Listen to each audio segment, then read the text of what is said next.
So, hallihallo. Ja, wie ich schon angekündigt habe, wollte ich jetzt mal langsam die EX Character Quest von der guten Marie, das ist die hier, wollte ich die mal vollständig hochladen. Und dementsprechend machen wir dies jetzt auch. Deswegen gehen wir jetzt mal an die Library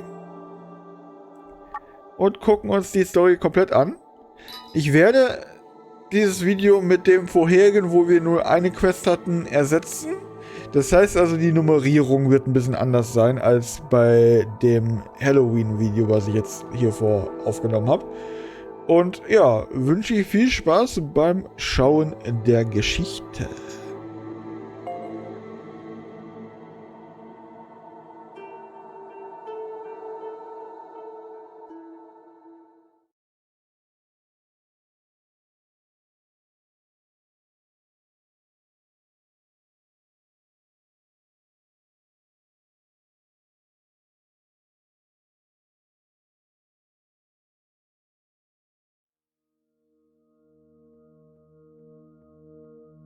Leaders who commit errors and tools that no longer serve their purpose both face the same end, a fact even more inevitable for those who hold both functions. The girl knows this. She knows it very well. The high-rise building where she currently stands offers a fine view of other skyscrapers and the warplanes that patrol the airspace without pause. It is almost as if the capital holds equal pride in both. Colorful advertisements shower the buildings inside and out in unending neon rain. One of them washes over the girl as she stares out the massive window of a conference room. Her lips move, weaving the words of a sage. I want to go over our strategy for rescuing our POWs.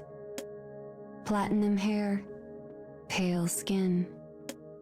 Her voice and physique are that of a young maiden. Had she been in any other position, people would have fallen over themselves to celebrate her perfect appearance. Yet upon closer inspection, it is almost too perfect. Her stunning emerald eyes, for example, are a hue that does not exist in the natural world. The reason for this is simple.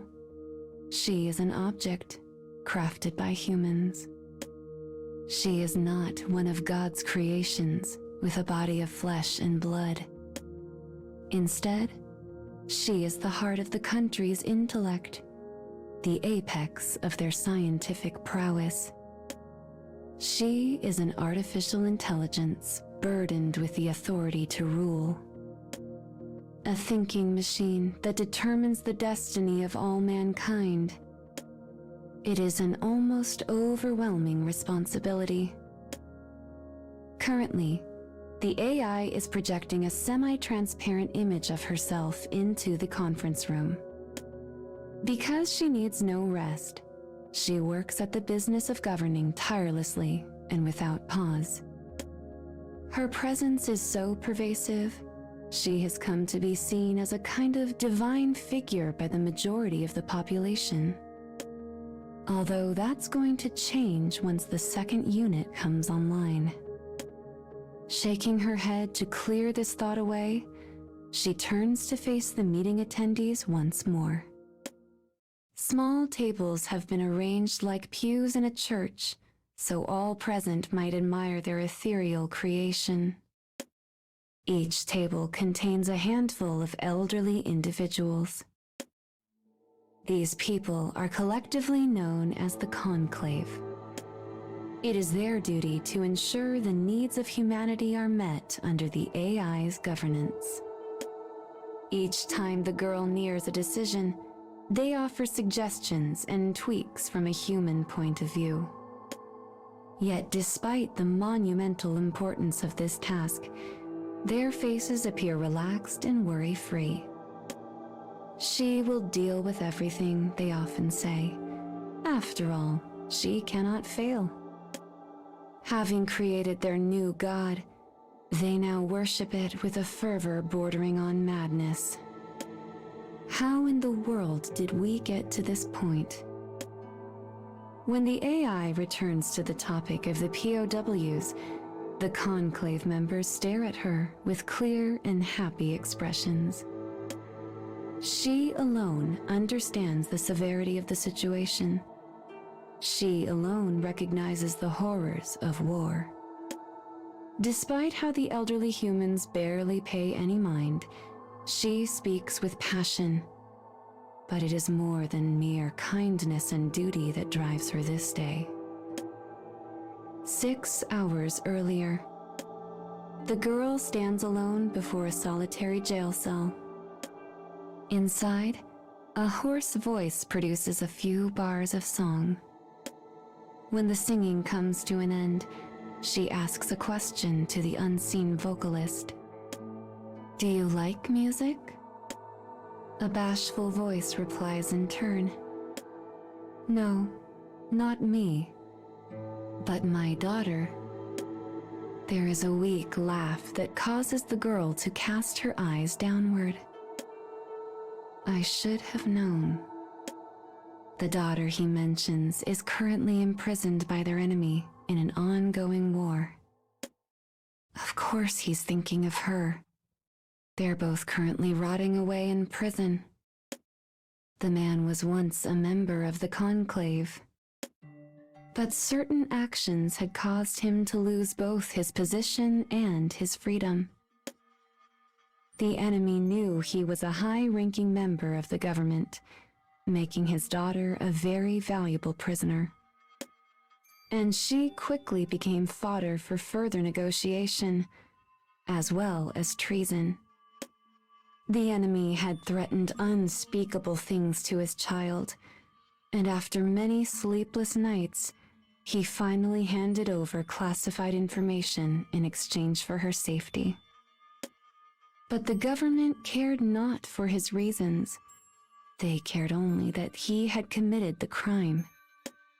His punishment had been both swift and harsh. "Thank you," calls the man from behind the door of his cell. "I mean it. Thank you." In any other situation, the man would have already been set to dance on the gallows. But the girl had intervened. His crime was grave. She understood this. And yet, he was also a kind of victim, and she knew that taking his life would not rectify the wrong which had been done. So the girl allowed the man to determine his own fate. Death or life in prison. In many ways, it was the cruelest of choices. And yet, it was one given to him out of kindness. For while she understood the need for punishment in a functioning society, she felt no desire for callow retribution. "I appreciate your thanks," replies the girl after a moment. "And I'm happy your daughter will not have to come home to tend her father's grave." From behind the door, a sob. "I am sworn to protect all humans. That includes you, and it includes your daughter. So I am going to rescue our captured soldiers, no matter what it takes." And then, a shrill alarm suddenly pulls the girl from her reverie. A voice on the radio warns of an imminent enemy attack on the capital. Before anyone in the conference room can react, the roar of a nearby explosion rings out. As the building shudders and quakes, a flower vase falls to the floor with a crash. The sound is somehow far worse than that of the explosion. Petals scatter and drift to the floor like abandoned angels. And from the tall window of their magnificent conference room, the attendees watch in horror as an airplane follows the petals on their collision course with the ground.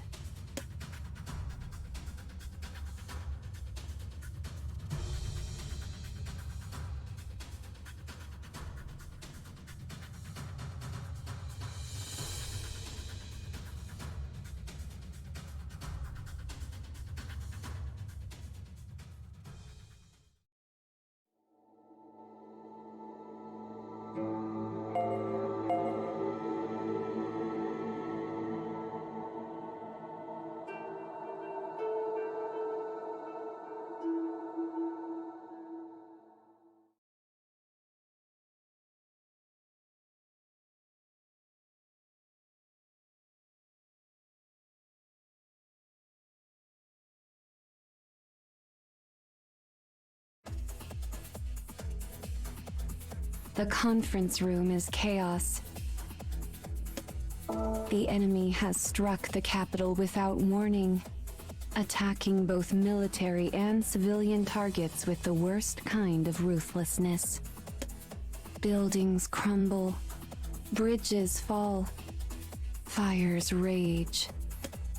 The elderly conclave members, so long content to smile and nod, are now screaming their grievances into the ether. This is a violation of international law. We should have condemned the traitor to death.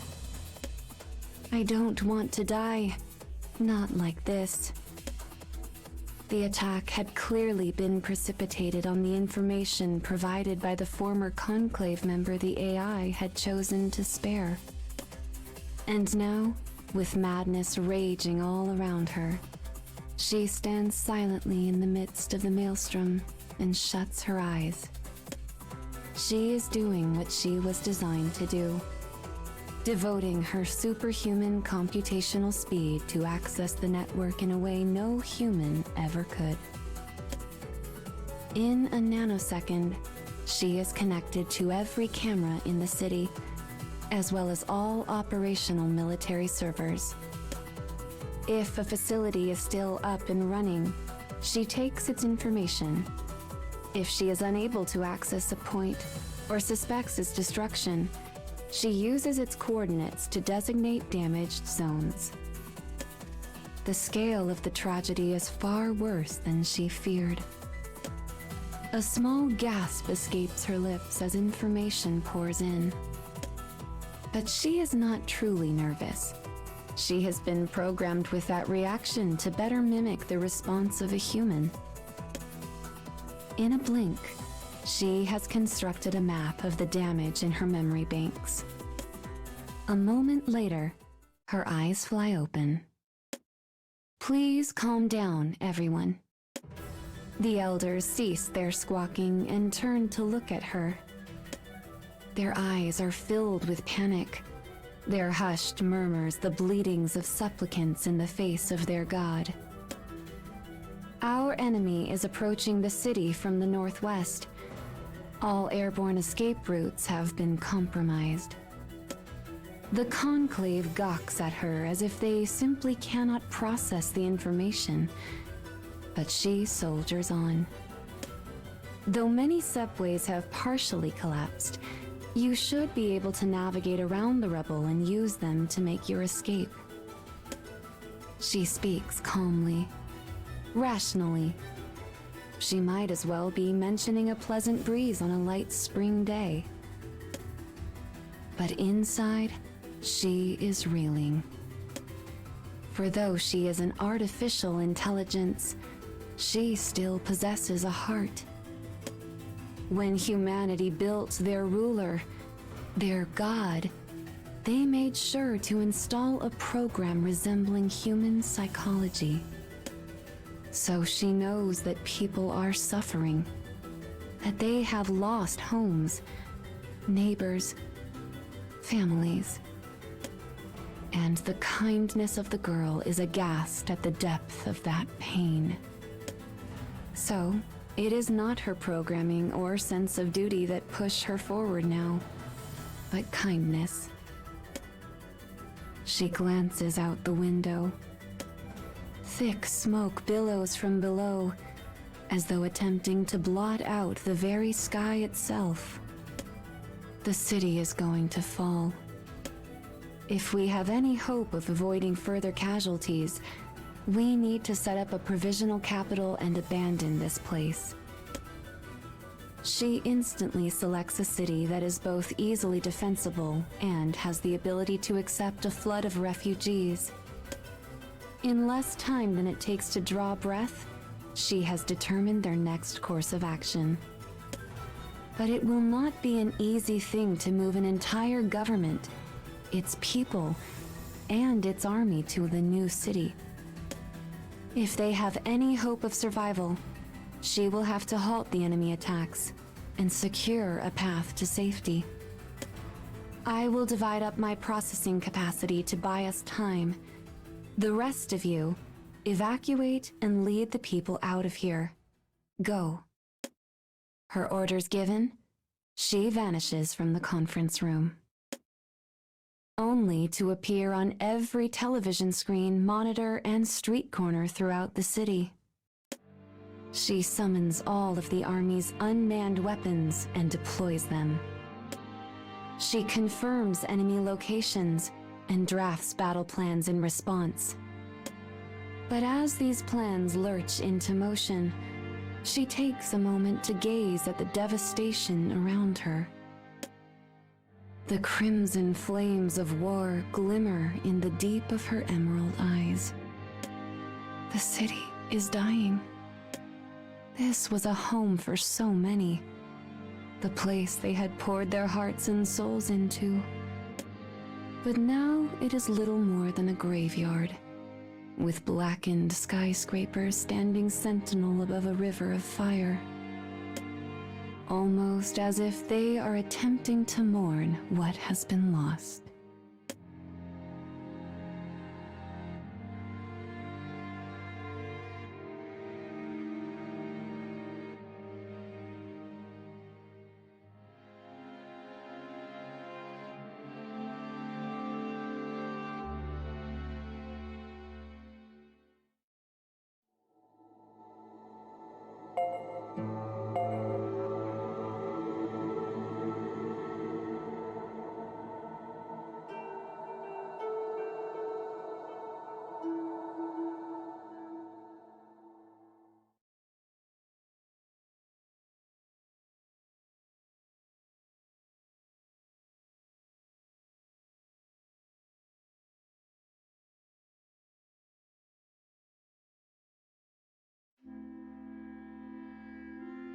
The city slowly crumbles away. One person calls for help, another screams. Around them are mountains of rubble that show no trace of the glory they once displayed. The people's cries go unanswered. In the distance, the low rumble of planes continues without pause. Somewhere, an engine groans in the sky, followed by an explosion. It is war. Regular citizens never witnessed the taking of lives as part of their day-to-day routines. It was always something that took place out of sight, and usually out of mind. So, even when their country was engaged in the business of death, they could not understand it until they finally witnessed it for themselves. But now, the sensation grasps their throats and seizes their hearts in its fist. There is nowhere left to run. The screamer finally falls silent. From beneath the mound of rubble, he stares blankly at his mother, who clasps his hand and continues to scream for someone, anyone, to help them. Finally, she hears the sound of an approaching engine. The rumble shakes the ground, yet she can tell immediately that it is different from the warplanes that strafe overhead without pause. Stand back. I need to clear this rubble. The staticky voice of the AI emits from a set of low-quality speakers. The mother turns to find the source and sees a yellow machine heading towards her. In moments, a bulldozer lifts the rubble aside, creating a cacophony of screeching metal. It has no driver. As it completes its task, the voice of the girl continues to pour from the speaker, instructing all who can hear how to head for safety. Meanwhile, the sky above the capital is in disarray. Metallic wings dash through what remains of the buildings, leaving window-shattering booms in their wake. The planes trace complicated patterns in the sky as they engage in high-tech dogfights. The girl's staticky voice plays from those planes as well. Even as she shoots down enemy fighters, she attempts to persuade the power behind them to negotiate a truce. The AI has divided her processes, somehow juggling the seemingly disparate acts of negotiating, attacking, and defending. She searches out surviving citizens and leads them to safety. She clears blockades from roads and makes plans for a great evacuation. And she leads an airborne assault that she hopes will give everyone time to escape. No mere human could accomplish even a tenth of these things, but it is perfectly within the capabilities of an AI housed in a massive facility. However, she is not capable of everything. Such high-level, simultaneous computations require awesome amounts of power. The electrical grid sizzles under the strain. Even the emergency power supplies and wartime backups are not enough to sustain her. Eventually, the massive amount of computations begin to damage her circuits, but she deftly reroutes around them and continues on. The entire country is in her care, and she will not let it down. Suddenly, a series of black comets soar through a deepening crimson sky. The girl is sending her warplanes to the edge of the city in an attempt to prevent further casualties among evacuees on the ground. They fly within millimeters of each other, each wing in perfect synchronization with its neighbor. Such actions are only possible because they are controlled by a single mind. As she fights, she continues imploring her people to retreat and her enemy to negotiate. But her plea to the enemy falls on deaf ears, and she cannot fight back forever.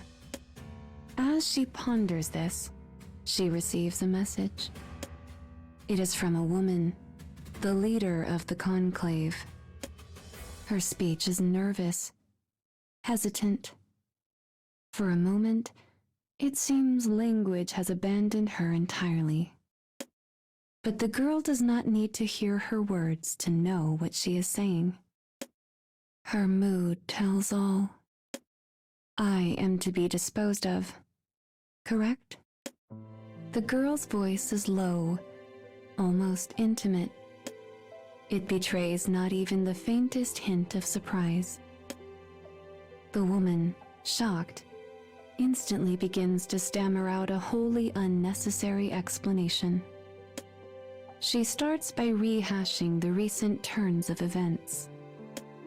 The fall of the capital, the loss of life, and the fact that their initial lack of preparation had only served to embolden their enemy. But then, she finally gets around to her true issue. The conclave member who had betrayed them. The one whose life the girl had spared. She ruled their country, yet had shown mercy to a traitor. And yes, his being put to death would likely have done nothing to prevent the current situation. But was her decision correct? Had her leniency not brought all of this about?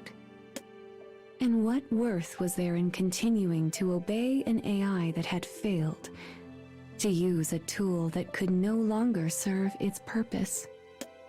Oh, there was great danger in removing her from power.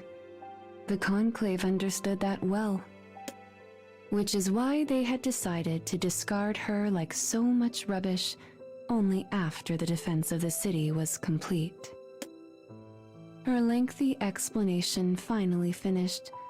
The woman grinds to a halt and waits. For though the Conclave has chosen to eliminate the AI, they do not actually possess the power to do so. If this is to happen, the girl will have to remove herself. After a momentary pause, the girl speaks. Your judgment is sound, and in truth, I have been considering the same option myself.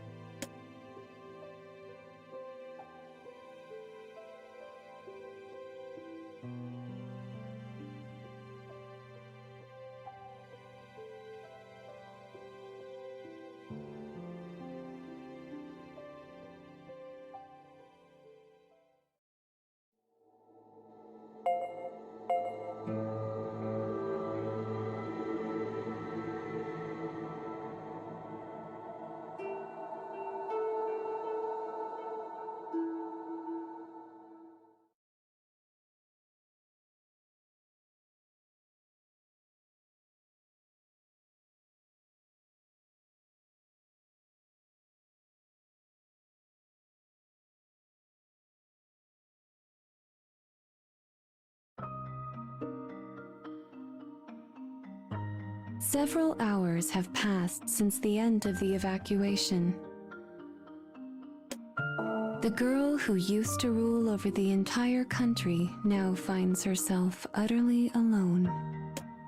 With her final job complete, she can only sit in the burning city and wait for annihilation. She watches as her duties are passed to the second AI unit, one which is still in production. One data center is cut off, then another. Eventually, all her privileges will be terminated, at which point her data will be deleted. Was I a boon to my people in the time before I chose to spare that man?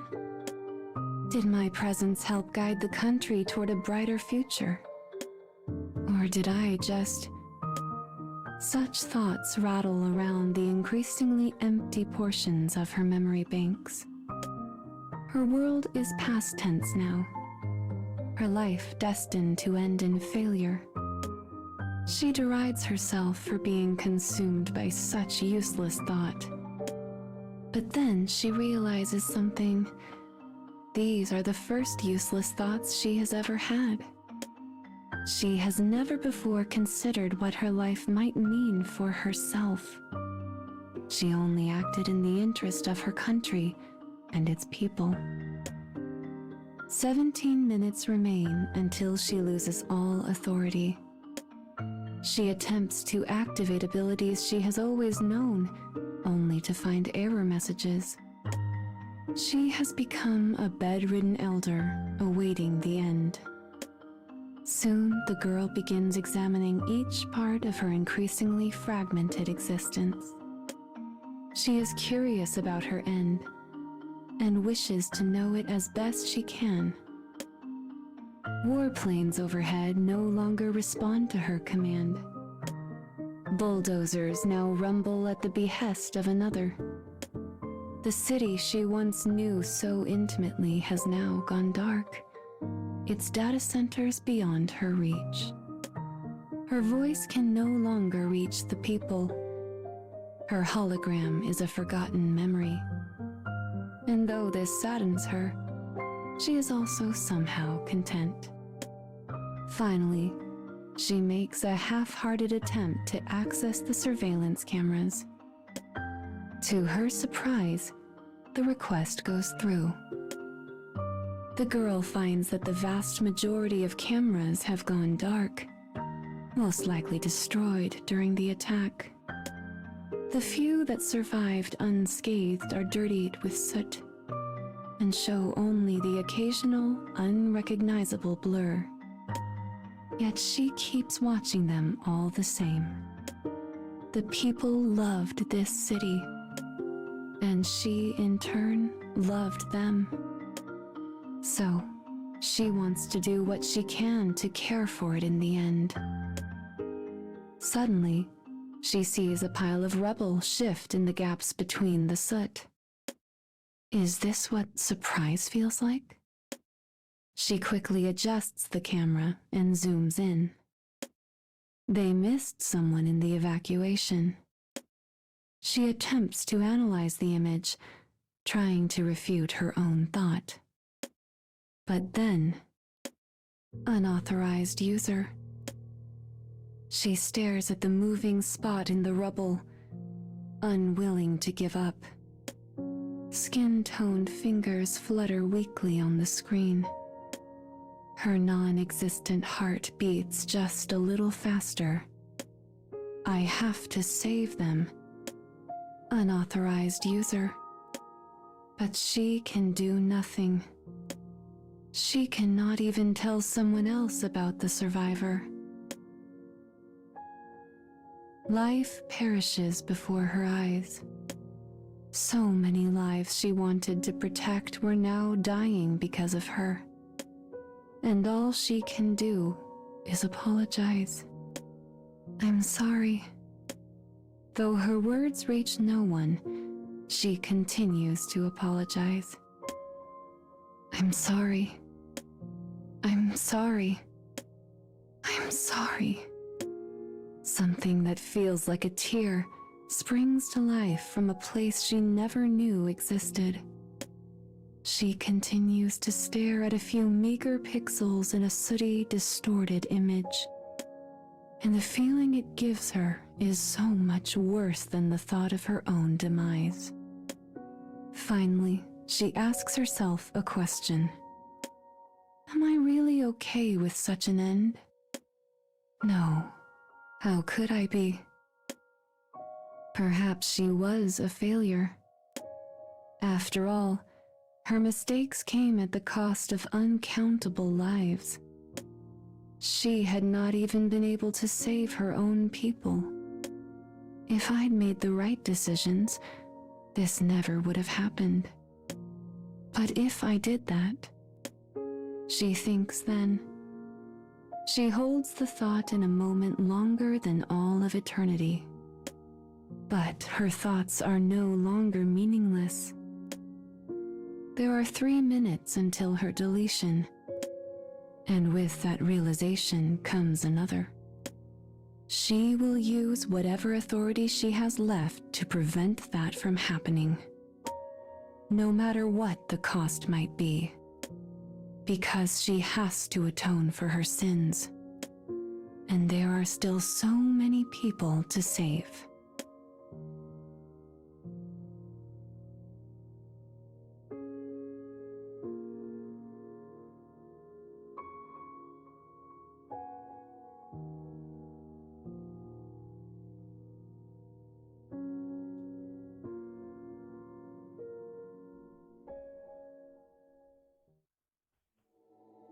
Ja, war eine schöne Geschichte von Marie, bevor sie zu der wurde, die wir in der Hauptstory kennengelernt haben. Quasi die Anführerin des Landes, bevor sie dann halt durch ihre Schwester, sagen wir mal dazu, ersetzt wurde, ne? Ihre Schwester, wie hieß sie nochmal? Ich kann es nicht sehen. Steht es hier irgendwo? Nicht wirklich. Aber ihre Schwester halt. Ja. Ja, ich hab's wirklich vergessen. Egal. Ja, wie gesagt, das war die EX-Story von Marie. Schön. Hat mir gefallen. War sehr interessant und die Sprecherin, die die Sachen vorliest, die ist immer noch einfach klasse. Gut, dann, ja, schönen Tag noch.